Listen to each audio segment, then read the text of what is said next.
Hello, crypto enthusiasts and explorers. Welcome back to my channel. In this video, I'm going to teach you how to participate in staking in JulSwap platform. Okay, so as you can see, I have JulD balance 1124.29 JulD. So I'm going to stake it on JulSwap. Okay, so first, we have to click dApps, this button. Okay, and we will look for JulSwap. So here, JulSwap.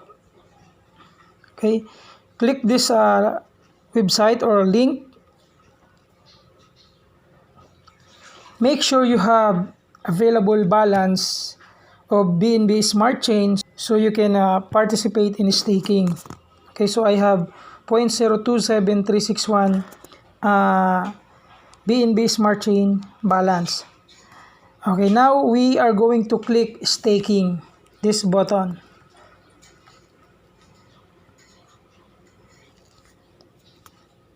Okay, waiting. And your wallet must be connected to JulSwap, this portion. We will wait for it. Okay, it's already connected, and we will look for JulD.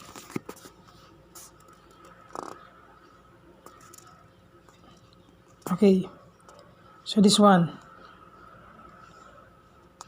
For 1,000 US dollar, you will gain 1.48 JulD per day, but I only have 1,124 JulD token.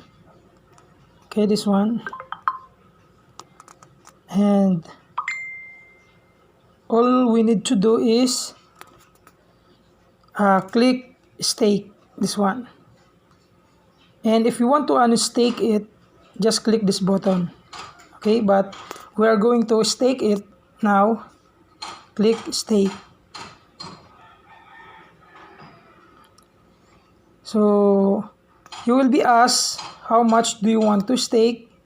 I will be using my available balance 1124.29 JulD tokens. So I will click max, and then click confirm. And it has 0.27 US dollar network fee. Then I will click approve, this button.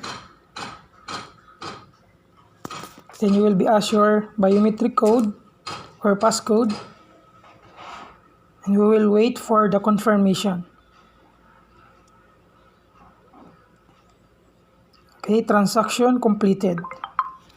Okay, it says here transaction completed. Then we will click OK.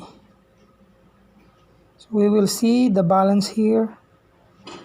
So 1,124 already stake. As you can see, it's already stake. And you will see your earnings here, this portion. Okay, so if we go back to our main wallet, just click this X button, the upper left part.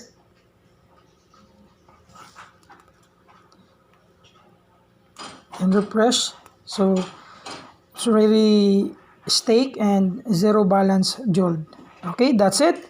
Thank you for watching. Don't forget to click subscribe and click notification bell for more updates. Thank you and have a good day.